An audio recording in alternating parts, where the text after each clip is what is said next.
Come back, Snoop, Snoop. Back to films of David Lynch.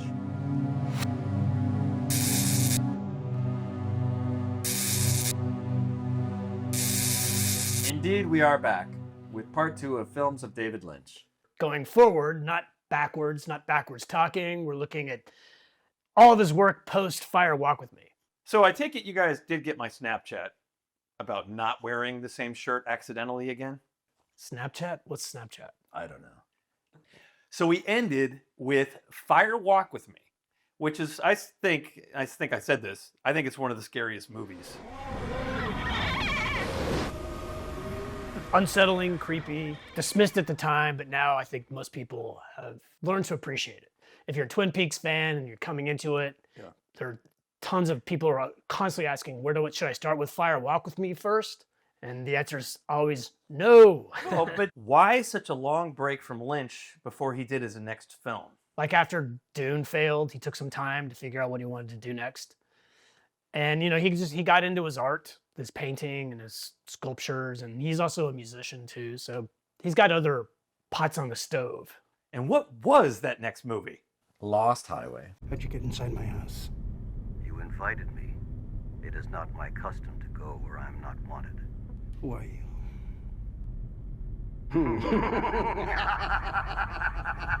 The person I always remember is Robert Blake. Pre-killing his wife. That was proven, right? Or allegedly. I don't think it was proven in a criminal trial, but in a civil case, it was. Much like OJ. Okay. Allegedly killed. Yeah. Okay. Yeah. But who was considered the lead of Lost Highway? Bill Pullman for a while. That's right. Because we're getting into the whole identity thing, which we'll talk about. Who else is in that? Balthazar Getty, who becomes the main character midway through. I don't remember them as being moments where the actors changed. It's one of those things that it takes 5 minutes maybe to realize, it's supposed to be the same guy. But it's not, yeah. I always forget that Gary Busey is the kid's father. That's right.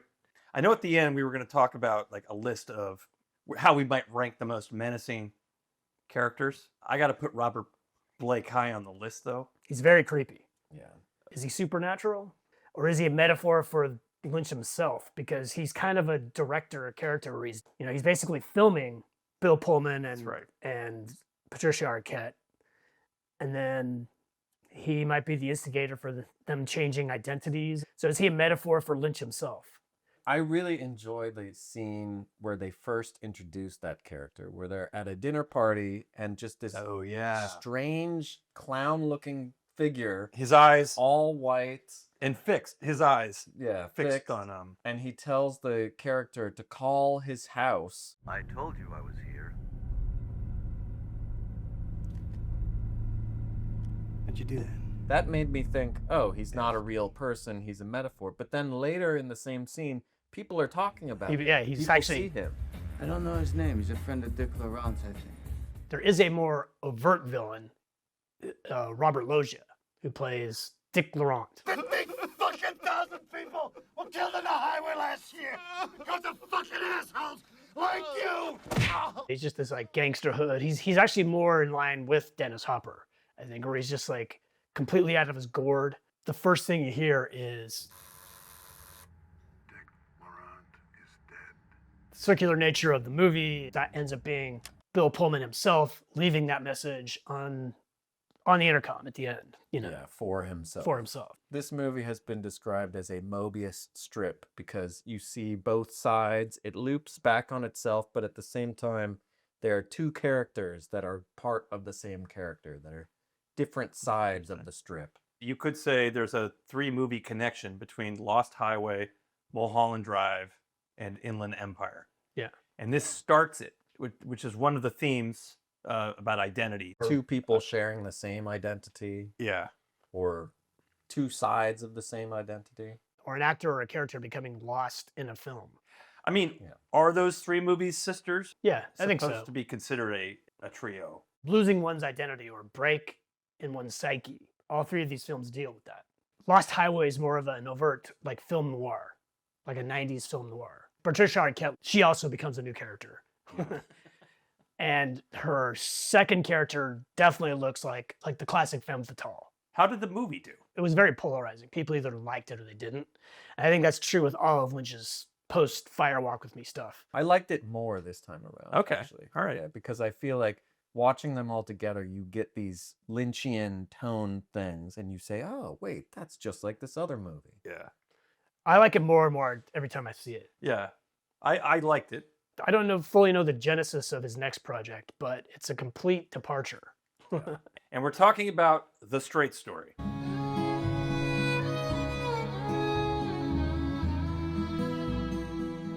This is probably the first full watch that I've done. It was recent, and I think it's a real special movie. I really liked it. I think this is his most underrated movie. It's not fully David Lynch, but it is a straight story. There are Lynchian moments. There are Lynchian moments. A few, little tiny things that pop up, but overall, it's more a heartfelt, heartwarming story. Lynchian touches, like it opens on space, ends on space too. Scenic backdrops everywhere. Yeah, really great cinematography. Richard Farnsworth is Alvin Strait, and he's so good in this. I've always liked him. You might remember him in The Natural, the baseball movie with Robert Redford. And then the other movie I think about with Farnsworth is the movie Misery. He's the sheriff. He's the sheriff. I know he's done more, but those are the two movies when I think of this guy. What would you say if I told you not only is this the only G-rated David Lynch film, so it's also produced by the Walt Disney Company?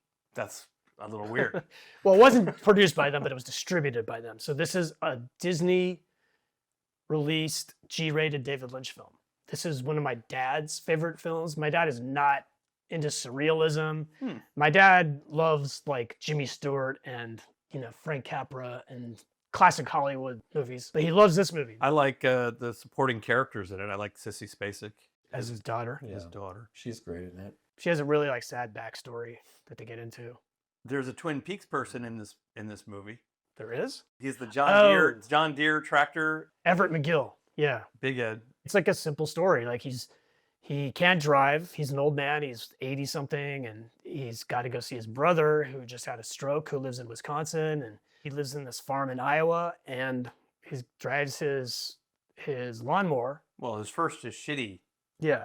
broken down lawnmower. But it's not just that he's on this little tiny tractor.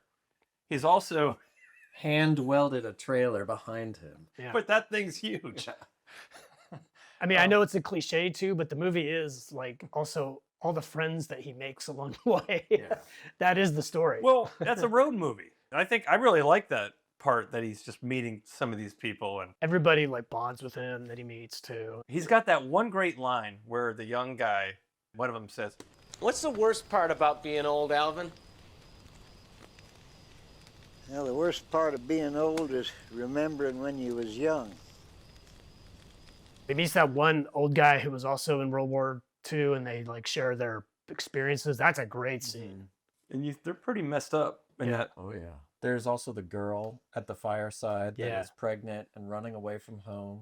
At first, he's a little standoffish. He's also not judgmental. Yeah. He's kind of just what you see is what you get. Yeah. But he did offer her some like food and shelter and some wise advice. The wise advice about family. When my kids were real little, I used to play a game with them. I'd give each one of them a stick, and one for each one of them. And I'd say, you break that. Of course they could, real easy. Then I'd say, tie them sticks in a bundle, and try to break that. Of course they couldn't. Then I'd say, that bundle, that's family. She leaves the bundle of sticks when she leaves the next morning. Yeah, it's a nice touch. Could you like do this as a companion film to Alexander Payne's Nebraska? Yeah, I mean, have you seen that one. Okay, you should see Nebraska, Alexander Payne. But I do see a connection. I see where you're going with that. Do you know how that movie was received, either of you? It was critically well received. I think he got nominated for Best Director. Oh, wow. Farnsworth, I think, got nominated for an Academy Award. Yeah, oldest nominee at the time. I wonder if The Straight Story, fans just wanted more weird David Lynch and they didn't get it. Maybe, So possibly. they were a little annoyed. I feel that a little bit. You were like, this is not David Lynch. Yeah, this looks like a different person. Although it's sort of like Dune, where Dune is not normal Lynch things. Yeah. This was kind of like a callback to Elephant Man in a way, where like, oh, he can like sort of do a human touching film when he wants to. I think in time it will have a very good reputation, this particular film. And then 2 years go by again. And what movie, Dan? Mulholland Drive.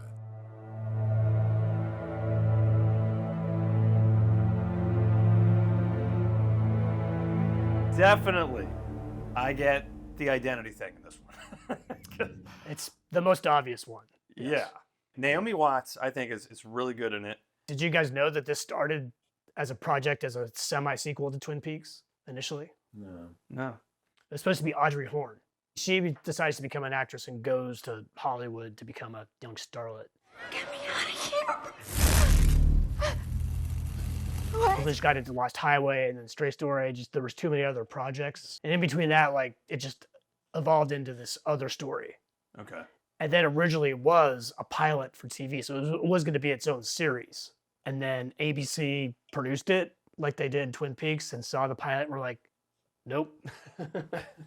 So then he reshot it as the movie that we know. I'll be watching for you on the big screen. Okay, Irene. Won't that be the day? Good luck, Betty dear.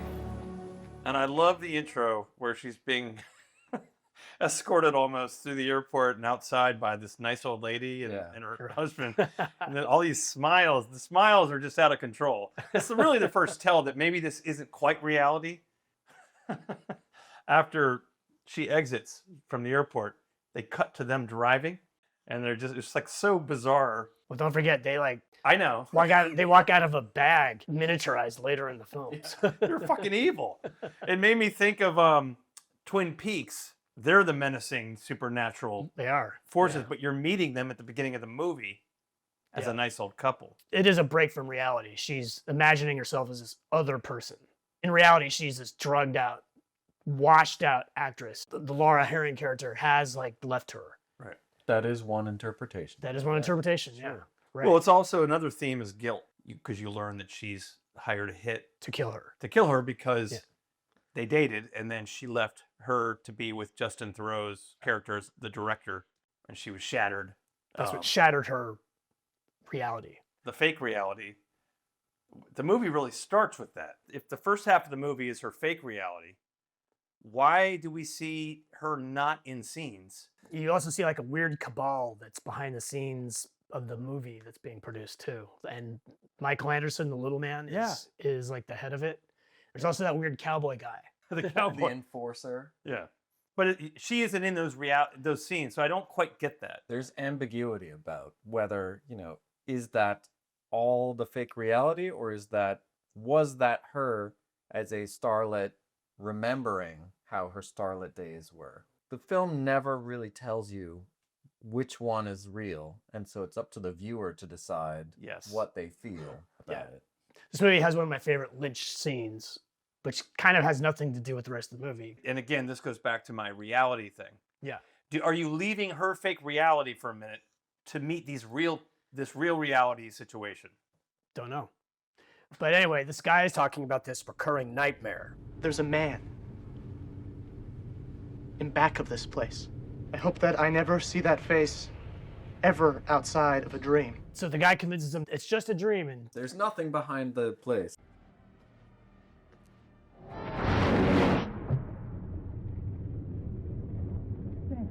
That jump scare, I remember when I first saw it, it was like the whole theater screamed. And I guess it was supposed to be like a hobo. I don't know what it is. Yeah, it just looks like a dirty old man. That's what It's not an actual monster. That's what makes it scary. That's the ambiguity. Well, that goes back to the ambiguity. It's not a monster. And that's what makes it more scary. Yeah. Because it's not a monster. It's something worse. Yeah. Which is reality. Right.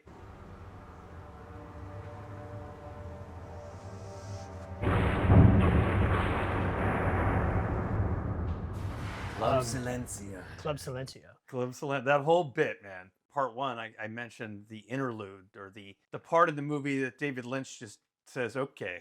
I'm going to do whatever I want. Yeah.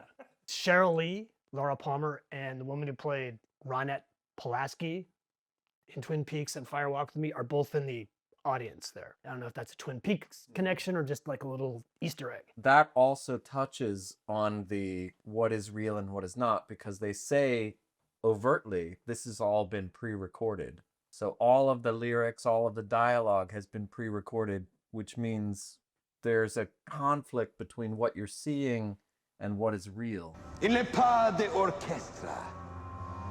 It is an illusion. Which then they break when the person dies. And that takes you to the blue box. I've always seen that as like her psyche break. But this is the moment that her reality is it's the real reality. Yeah, the other character disappears. And you see a very troubled woman. A woman in trouble, which will be the theme of his next film.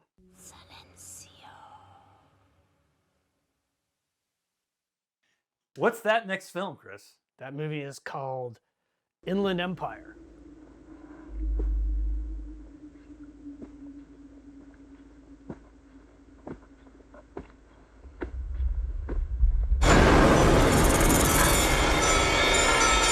One David Lynch movie I've never been able to get all the way through. Which, by the way, if you like movies made with shitty VHS cameras that last 3 hours and 15 minutes, boy, is this the movie for you. We got something for you. For this discussion, I finally got through, after many attempts throughout the last 20 years. I needed breaks. As I was rewatching it, I took Part a of it, week off. I think the problem I have with this film is the low SD grade quality film. Yeah. It makes it look amateurish. You can see artifacting all over the place. Yeah. And just two extreme close-ups. Grace Zabriskie looks like she's in a 48-hour film project. I've read interviews where Lynch said he wanted to be able to just improvise in the moment. That's why he went with these SD grade cameras. And don't forget, this was still when like digital film was not quite there yet. And he was the camera operator on a lot of it. And you can tell. You can tell because there are plenty of scenes where the front is out of focus. Yeah. And the back is even more out of focus. And you're like, ah. The scenes where like Laura Dern's like on the streets of like Sunset Boulevard just looks so bad. Yeah. But all of the themes that David there. Lynch goes through are there. So for me, that redeems it. I'm okay with the bad. You're a big video defender quality. of this film, yeah. They have the Mobius effect again, where they're filming a movie and there's something crazy happens in the background. Yeah. And then later in the film, it turns out that that's the main character returning into the past somehow. The reality of the character she's playing becomes her own reality. I actually really like that. I think that's a cool idea. And the parallels to Mulholland Drive are huge in this one. You're following an actress in Hollywood. Is this a big comeback for her? It's another thing I've never quite understood. Seems like she's already successful because she's got a butler played by Mr. Pitt from Seinfeld. She becomes the character that they're filming the movie about. The trashy... It's like a Tennessee Williams type story. There's one scene where they sort of blend the two, where she's already become the character. Damn! This sounds like dialogue from our script. Cut it. What's going on? The reality break, surrealism mixed with reality. What? The identity changes are huge. Now, what's the deal with the sexually exploited women that keep popping up and doing dances and... Who knows? Well, wait, are we talking about an interlude? Are we talking about... They do a musical interlude that's basically a dance scene. And is it total Lynch, like just... Doesn't make sense I wish. at all. Yeah. It's so badly shot. Why is this movie over 3 hours long? Because Lynch just had free reign to, like, with these SD cameras to do whatever the fuck he wanted. And that's what he did. And the movie ended up... I can imagine what the original cut of this was. So, Mulholland Drive was 2001. So he took a big break. And He's getting older. He took a long break and then he went, I know what I'm going to do. I mean, during the break, he was focusing a lot on doing internet things. So Like he what- did like some what- shorts. A lot of it is just very strange stuff. Rabbits was one of those too, right? Rabbits was one of them. Which I love. He pulls scenes from Rabbits and actually shows it on TVs that are in Inland Empire. What time is it?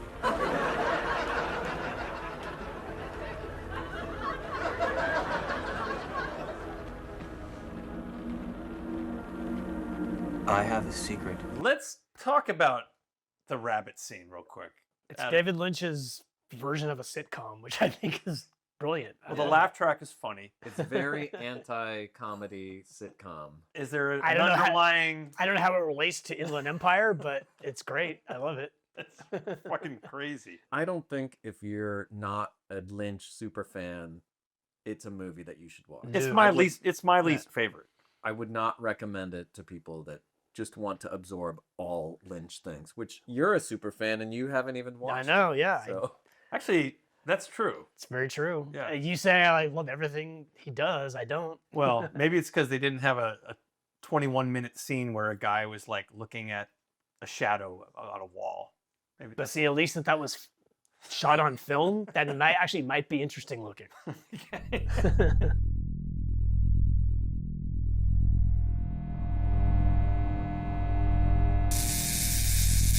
So this movie, I don't think did well critically. People either liked it or they hated it. Yeah. And I think this had more people in the hate camp. Well, it's his last film. This is the end. This is the end. That's not his last film. It's his last movie. No. Well, what movie are you talking about? This is the films of David Lynch. What movie are you thinking I'm of? not a film snob, or I can't differentiate between quality stuff for television and films. Especially now in this age of streaming where that line has been completely like erased. So I think what Chris is trying to tell us is that Twin Peaks Season 3, The Return, the 18-hour season, is a movie? I think that's an 18-hour film. I do. I think that's Lynch's last film, and it's great.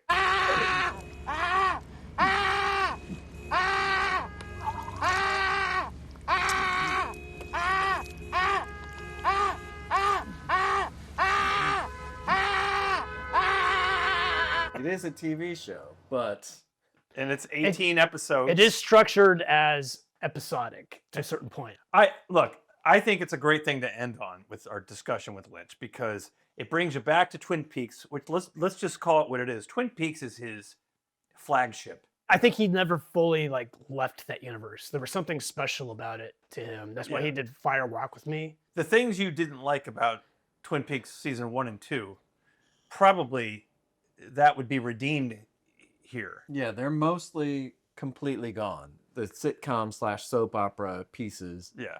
They've become parodies of themselves in this to the extent that I enjoy it again. Yeah. If Twin Peaks, the first series, was a parody of soap operas, and especially the nighttime soap operas that were popular at the time, this is a parody of sort of the prestige TV. But on the flip side of that, this gave David Lynch so much control that he could do basically whatever he wants. Yeah. Which means that some of it is almost unwatchable because it's 20 minutes of rain or explosions. So it alienates the viewer in new, exciting ways. I got really tired of the endings of each episode where most of the time at the end of the episode, you're in the Roadhouse. You're in the Roadhouse bar and you're meeting yet another new character you don't care about and will never see again. All these randos. I got really tired of that. Here's what's happening in Twin Peaks.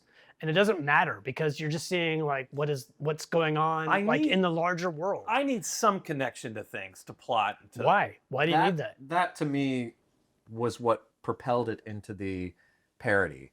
Because you're never going to see these people again. Never. And it's just these strange vignettes that are almost like clips of a totally different show. Totally. And that's how it is more episodic. Is I love how all the episodes ended with a performance in the Roadhouse by a band. And some of those bands I really liked. Yeah. Some of the great, songs. The great soundtrack. Yeah. This might be the best of all the Lynch soundtracks. There was a lot of great comedy, I thought, with Kyle MacLachlan's Dougie. Hi! Dougie started to grate on me, but I think that's what it's supposed to do. It's supposed to, yeah. Because people just want classic Cooper to return. This is also a parody of nostalgia. Yeah. Naomi Watts is great as his wife. Excellent. Their son, Sonny Jim. Sonny Jim is the son. You're going to have to wait, Dan, to the 18th hour of Chris's movie. No, it's what he's calling a movie before you get to see classic Cooper. You are awake. 100%. Hi, Nolly. What that character was in 1990 is not the same. Like 25 years that's later. okay. You know, and that's okay. It's 25 years later. I love that they connected from the end of season 2, the finale. I like that they tied things. Like it really was 25 years. And he is great. Kyle MacLachlan he plays basically 3 different characters in this. He plays 4 different characters. He plays Cooper, classic Dougie. Cooper, Dougie, evil Cooper, and then whoever Cooper becomes in the very last episode. What year is this? Which is kind of this weird amalgam of all the Coopers. Blue Velvet reunion with Kyle MacLachlan and Laura Dern. She plays Diane, who was just mentioned in the original series as his secretary. Of all those, I think evil Cooper, he hit the home run with that. It's that I don't need anything.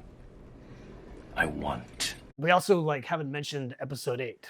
Oh, we should mention episode 8. Which I think is the best thing that Lynch has ever made.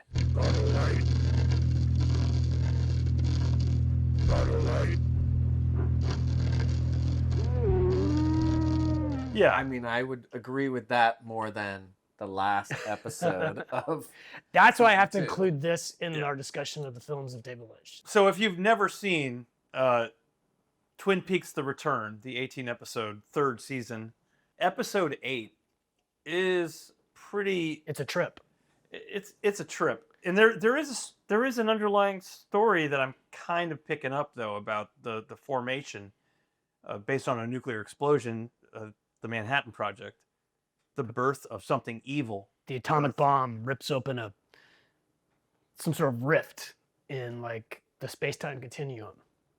It works on that basic level. So the White Lodge and the Black Lodge, good and evil, is part of another dimension maybe, and they're now part of our dimension. Or there's a connection to them in some way. Or that created the lodges. Again, up to interpretation. It is. It's the transcendentalism come back. And I think it's a good thematic and visual sort of cap to Lynch's career. It's got callbacks to Eraserhead, visually. Yeah. The architecture of the White Lodge looks totally straight out of Dune. A lot of his big themes we've been talking about. The Return is just a brilliant ending to his career. He knew how to go out in style. We should do a video just on The Return. Maybe. Rewatch it. But David Lynch unfortunately died in 2025, last year, as of recording this. Big loss. Big loss. Lynch left with so many great visual images and so many great characters. Why don't we go over who the most malevolent people are? Ooh, that's a in good David question. Lynch films. Yeah. Number 5, I think, has to be the dumpster entity from Mulholland Drive. Yeah, I would agree with that. I agree with that. Yeah. He's not quite evil. Yeah. He's not that menacing, but he's still. You don't know what he is. You're still scared of him. Number 4, I think we should consider the arm, the doppelganger of the little person in Twin Peaks: The Return. Yeah, when he becomes the tree and speaks in electricity. I don't like that. It's creepy. Number 3 would be, I would say, probably the Robert Blake character from Lost Highway. I agree. Super malevolent. His eyes penetrate Yeah. your soul. He doesn't blink at all. Yeah. Number 2, evil Cooper. He's good. Absolutely, yeah. He embodies just evil. The fact that Kyle MacLachlan could take that character into such extreme darkness like that is so amazing. And yet, in the same episode, he might be Dougie. Yeah. That's right. All right, Dan, number 1. Number 1 has to be Bob. It can only be number 1. And there's one scene I always think about, and you know which one it is, from the show. Oh, where he crawls over the couch. From far, far away. It's scary. It's terrifying. And it's even more amazing that guy was part of the property team and the set design. So he basically was in the shot when they were setting it up initially. And Lynch saw him reflected in the mirror and was like, we have to use that. From what I've read, he's a really nice, he was a really nice guy, of course. And he just became the embodiment of evil. Pure evil. Actor Frank Silva, known as Bob to Peaks Freak, says he is already celebrated in his hometown, according to his mom. People would come up to her and go, oh yeah, I hear your son is on this TV series. And she goes, oh yeah, he's the killer and he just killed somebody the other day. It's just really proud. Well, let's do a quick ranking. Let's just go in order of the movies that he did. Eraserhead. I give that an A. That's an A. Okay, I agree. That's his graduate thesis project. Elephant Man.